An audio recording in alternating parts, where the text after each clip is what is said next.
All right. Looks like the this is the part two. Part two. Oh. All right. Anyway, this is part two. Look at you.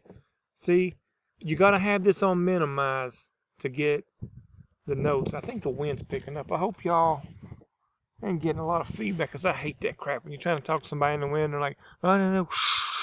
I hate that crap. All right. Anyway, but to get the graphics, that you know I'm fitting to bring to you, to get the graphics that you know I'm fitting to bring to you, I want to do this one live with you because I did a lot of work on this, folks. You see, I've been right there. I've been to that joint. They said, you want to go in the top? I said, no. Pay like $100 to run up the top of something that's leaning over, look like it's going to fall. Come on, I ain't doing that. So, but are you ready for the graphics? So what was talking about here, and on the last one before we left, Galileo by Pope Urban VIII was asked to recant. Remember what that means? We were talking about Luther. They said you got to recant, take back what you said about the universal laws of physics. Physics is science. It always happens. You roll a bowling ball towards a pin and you hit it, that thing's going to go down. There's certain things that happen every single time when they take place. And he did a lot of experiments from the Leaning Tower of Pisa. And this is the graphic I was telling y'all about. Are you ready for it? Yeah, do you believe the graphics I'm bringing up in here? I'm bringing it down in Little Indian Creek, baby.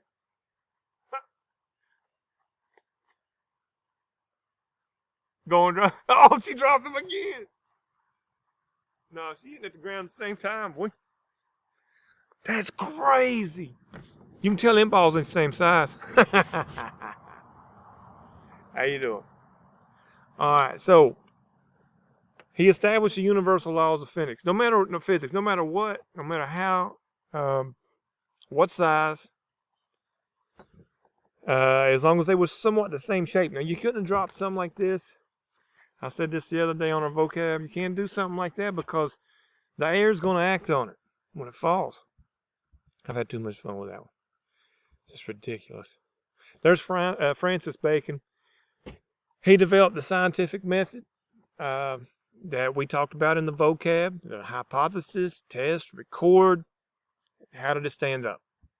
The results. There it is. Draw conclusions. And if it happens over and over again, many times it becomes science. It becomes theory. It becomes principle after a while. Scientific method used to confirm findings, to prove or disprove a hypothesis. Okay? Good stuff. Now, if you want the notes with this, you see, oh, what's going on right now? It's fascinating. Shh. Okay. I think there. Okay. So I hit escape to get to these notes if you want the notes. And again, I put those videos in there for you.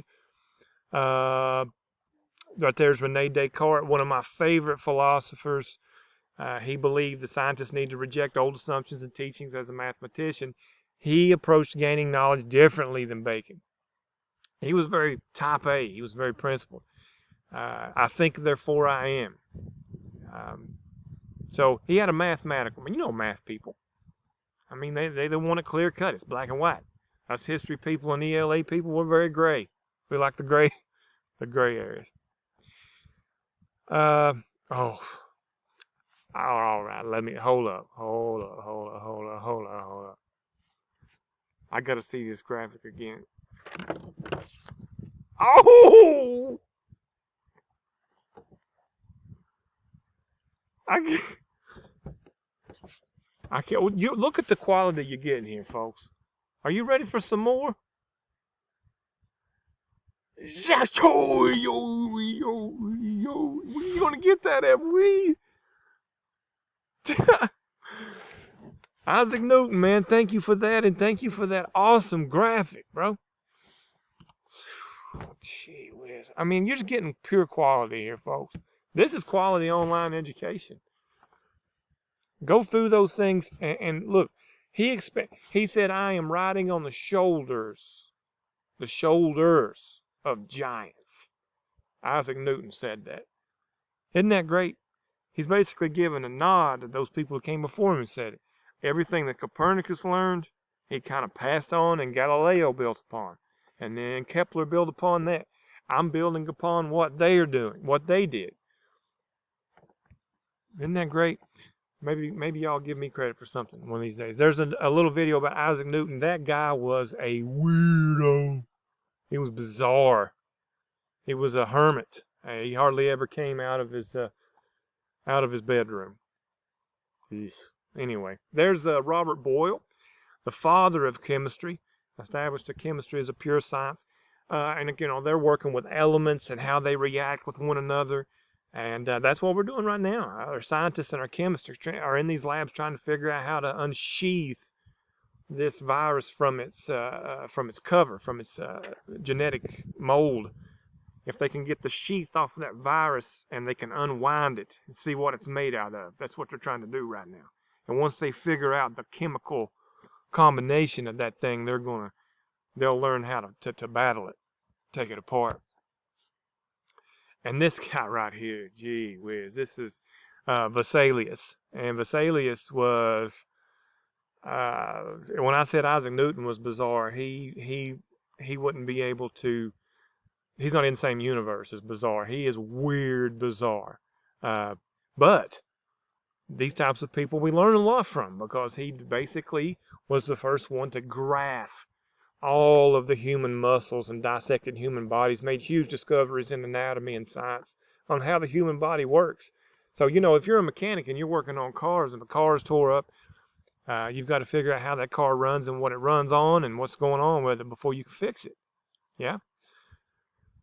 I think that's about it for these people in the scientific revolution. There's only 3 standards.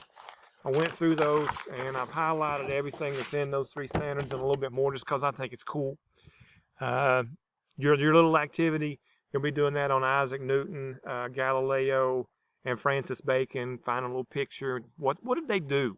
What did they do that made them revolutionary scientists? Okay, so if you have any questions, let me know. You can email me and I'll get back to you right away.